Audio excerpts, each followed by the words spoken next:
Boa noite, irmãos. É uma alegria para mim estar aqui, poder compartilhar de algumas coisas que eu tenho pensado. O André me surpreendeu essa semana com o devocional dele. Eu nunca esperava, assim, que ele se prontificasse. Acho que ele se prontificou, né? E achei encantadora a conclusão que ele chegou. Conhecimento, aprendizagem e melhora do mundo. Essas três coisas, a lição. Eu falei assim, mas onde ele arranjou tanta coisa? Eu comecei a pensar na mensagem, né, o que o pastor falou, que foi muito bom e tudo mais. E eu falei assim, puxa, como é que ele sintetizou a mensagem de domingo daquela forma? E eu fiquei pensando, realmente, a gente quando faz faculdade, a gente sabe que tem que conhecimento, a aprendizagem só acontece quando mudamos o comportamento. Enquanto não mudamos o comportamento, não há aprendizagem. Né? Siga na mestra em educação. E eu fiquei pensando, onde é que a gente encontra essa lição na Bíblia? Aí eu me lembrei daquela lição do segundo livro de Reis, quando os 4 leprosos foram ao acampamento sírio para ver se encontrava algum alimento. Chegaram lá, viram que o acampamento tinha sido abandonado, havia muita comida, e eles ficaram muito contentes com aquilo, de ter tanta comida. Mas não, apesar de ficarem contentes, eles falaram assim, não fazemos bem ficando aqui.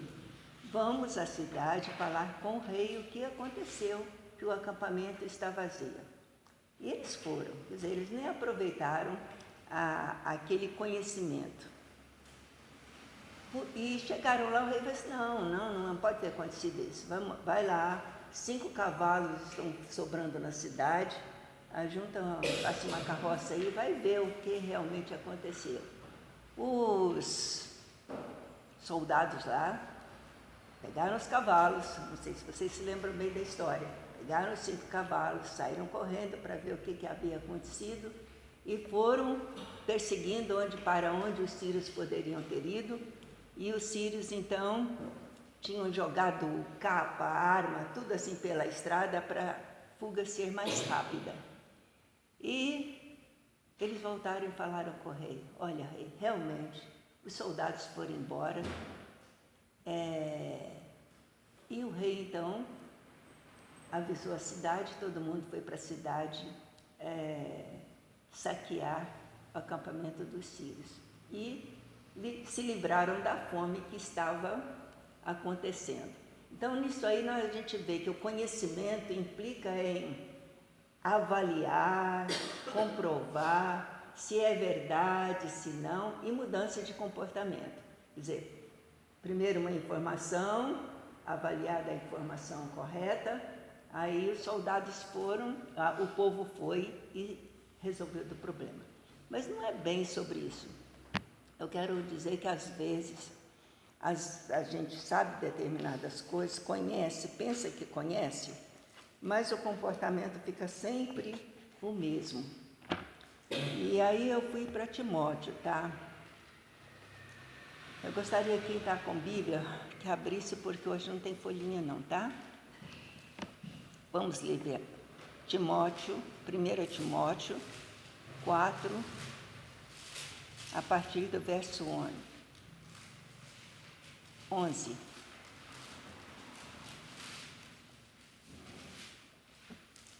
Vamos ler? Ordene estas coisas e ensine-as. Ninguém o despreze por você ser jovem. Pelo contrário, seja um exemplo para os fiéis na palavra, na conduta, no amor, na fé, na pureza. Até a minha chegada, dedique-se à leitura pública das Escrituras, à exortação e ao ensino. Não sejas negligente para com o dom que você recebeu, o qual lhe foi dado mediante com a imposição das mãos do presbitério. Medite estas coisas, dedique-se a elas, para que o seu progresso seja visto por todos. Cuide de você mesmo e da doutrina. Continue nestes deveres, porque, fazendo assim, você salvará tanto a ti mesmo como aos outros que o ouvem. Timóteo deveria ter mais ou menos nessa época 35 anos, porque ele já era jovem, estudioso da palavra de Deus. A gente vai ver isso no domingo. Ele tinha uma mãe cristã, o pai era grego, e deveria ter algum temor a Deus, porque senão ele não teria casado com uma judia, certo? Tantas mulheres que ele poderia ter casado, mas escolheu uma judia. Então, imagino que ele era um grego temente a Deus, não um pagão como alguns comentaristas dizem, né? E quando ele chegou em Listra, quando Paulo chegou em Listra, que viu aquele jovem, ele apresentou o Evangelho. O jovem se entusiasmou com o Evangelho, já conhecia talvez o Velho Testamento, muitas coisas, porque a Paulo mais tarde fala que ele aprendeu com a avó Loide e a mãe Eunice. Então ele vinha de uma geração de estudantes da Bíblia, da lei. Agora conhece Paulo, foi avaliar quem era o Cristo. Quando Paulo voltou na segunda viagem, pegou Timóteo e a partir dali, Paulo estabelece uma relação muito boa com Timóteo, chamando-o de filho, meu filho amado. É muito gostoso quando a gente conhece alguém, né, que se torna íntimo e pode dizer, puxa, você é como se fosse minha filha. Na minha idade, eu tenho algumas filhas do coração e eu fico muito contente de quando elas manifestam aquele carinho de filha para com uma mãe. E Timóteo, então, recebe esta carta cheia de recomendações, no domingo a gente vai ver, mas me chamou a atenção ao ler esse texto. Ordene estas coisas e ensine-as. A comprovação de que muita gente, que a gente ensina e as pessoas não aprendem, é às vezes frustrante. Na segunda carta a gente vai ver essa frustração de Paulo, mas Paulo aqui ainda está cheio de fé, cheio de ânimo, mas ensina, não aceite o desprezo que vão te dar porque você é jovem. Às vezes a gente é de idade e é desrespeitado, quanto mais um jovem quando está ensinando, né? É um pirralha. Mas Paulo insiste, não se intimide. Irmãos, eu fiquei pensando nessa palavra, não se intimide, que as pessoas respeitem. Será que a gente está respeitando os jovens com as suas vocações, com os seus desejos, com os seus sonhos e favorecendo que eles se desenvolvam? Eu, quando olho para trás, eu me vejo muitas vezes intimidada, algumas coisas que me aconteceram e que me intimidaram e eu não desenvolvi meus dons como deveria desenvolver. Um deles foi muito marcante, porque eu tinha muita vontade de estudar música. Eu fui para o seminário, feliz da vida, fazer música no seminário. Primeiro ano, a Elisa nasceu e eu estudava piano com a Elisa deitadinha num colchonetezinho de espuma e ficava ali até o horário da sala fechar. Mas durante o dia eu tinha que cuidar da casa, do filho, e a hora de estudo minha não era as mesmas horas que a minha irmã mais nova que eu estudava. E um dia a professora chegou para mim e falou assim: Iracema, eu vou desistir de você. Eu disse: por quê? Você tem mãos de pianista, você tem inteligência para estudar música e fazer as coisas, mas você não tem tempo. Como é que você quer estudar música, ser organista, ser pianista? E eu fiquei muito frustrada. E até hoje eu fico lá no café com pão, é muito bom, mas com manteiga é melhor, bem melhor, e não saio disso, né? Então, para mim, foi uma intimidação que eu tive. E tive outras também. Mas esse Timóteo está recebendo essa informação. Quem viu nossos recados lá da terceira idade viu um vídeo muito interessante. E eu fiquei radiante quando eu vi aquele vídeo.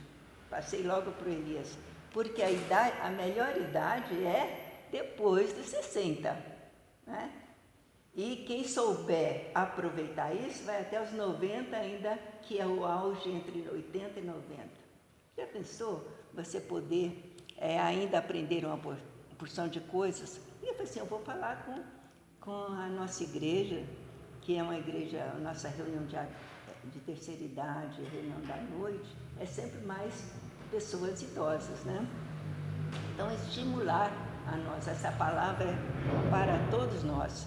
Não se intimide, porque você está acima dos 60, certo? Para quem aqui não nem chegou aos 90, vai ter muito tempo, de 60 a 90 tem mais 30 anos aí pela frente. Não, ninguém despreze por você ser jovem, também por você ser velho. Pelo contrário, seja um exemplo para os fiéis, na palavra, na conduta, no amor, na fé, na pureza. Até minha chegada, dedique-se. Para que isso aconteça, é necessário que a gente se dedique um pouquinho mais à leitura, né? Vê lá o que a palavra de Deus está ensinando, o que andam dizendo aí que é verdade, que é mentira, e colhendo sempre o que é melhor. Aí ele continua, não seja negligente para com o dom que você recebeu. Quando fizemos aquele teste do dom, eu vi que eu tinha dom de ensino, mas eu sou negligente e não correspondo ao ensino da forma como poderia ser. Mas tinha dom de aconselhamento, faço meu trabalho de terapeuta, que não é de aconselhamento, mas é de perceber o que anda errado e a pessoa perceber e dar a meia volta, né? Mas é um dom que eu sei que eu tenho, que é o dom da fé, mas esse eu sou negligente, porque eu vejo coisas mirabolantes para serem feitas no reino de Deus e me intimido, sempre me intimido. Isso me deixa frustrada, tá? Não sejas negligente. Eu fico pensando, se Deus me pedir contas desse dom, eu vou estar em falta diante dele.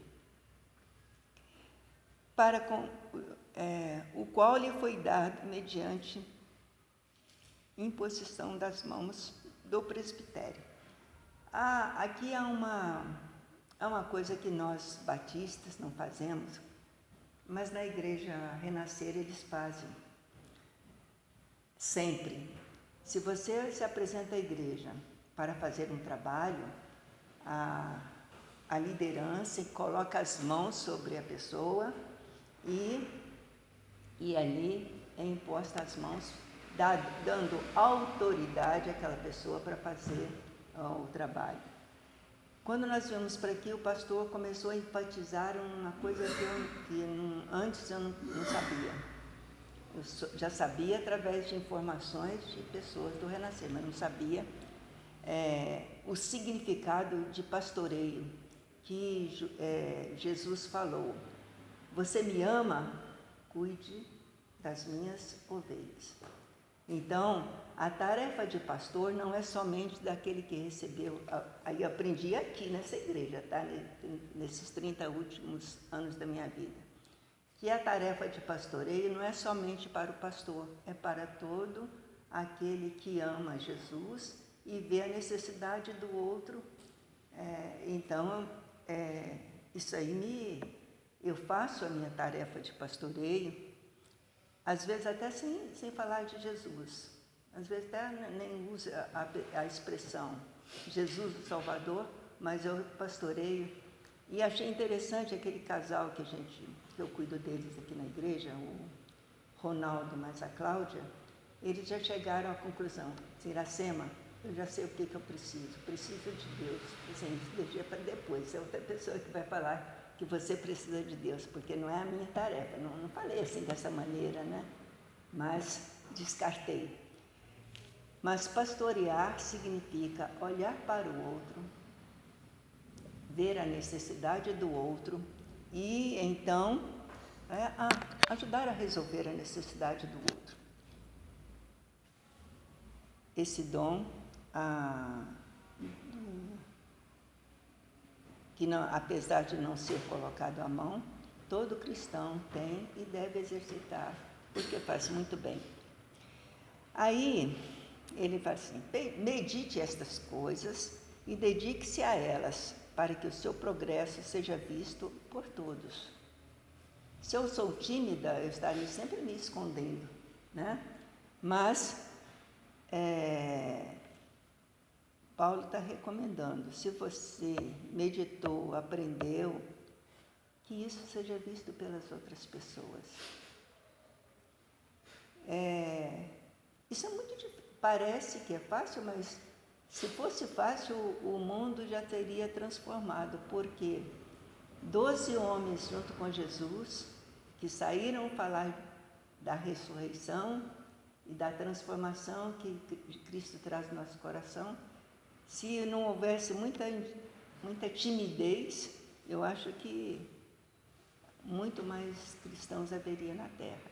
Não sei se vocês concordam comigo. Medite essas coisas e dedique-se a elas, para que o seu progresso seja visto por todos. Quem recebeu a revistinha de Alzheimer? Tem alguém que recebeu a revista e leu? Não. Eu trouxe uma revistinha para a gente... pastor Elias me deu e eu trouxe para Rose. Dá para quem precisar. Sobre a convivência com as pessoas com Alzheimer. Como conviver com elas. E aí há várias sugestões para cuidar das pessoas com Alzheimer, mas a recomendação final é: o cuidador deve aprender a cuidar de si mesmo, porque senão o cuidador fica pior do que quem está com Alzheimer. E aqui eu encontro a mesma recomendação de Paulo a Timóteo: cuide de você mesmo e da doutrina. Quer dizer, nós temos uma bagagem de conhecimento bíblico que temos que tomar cuidado dessa bagagem que conhecemos, para não contradizer aquilo que nós anunciamos, e cuidar do nosso corpo também, da nossa vida, da nossa saúde, do nosso bem-estar. Bem,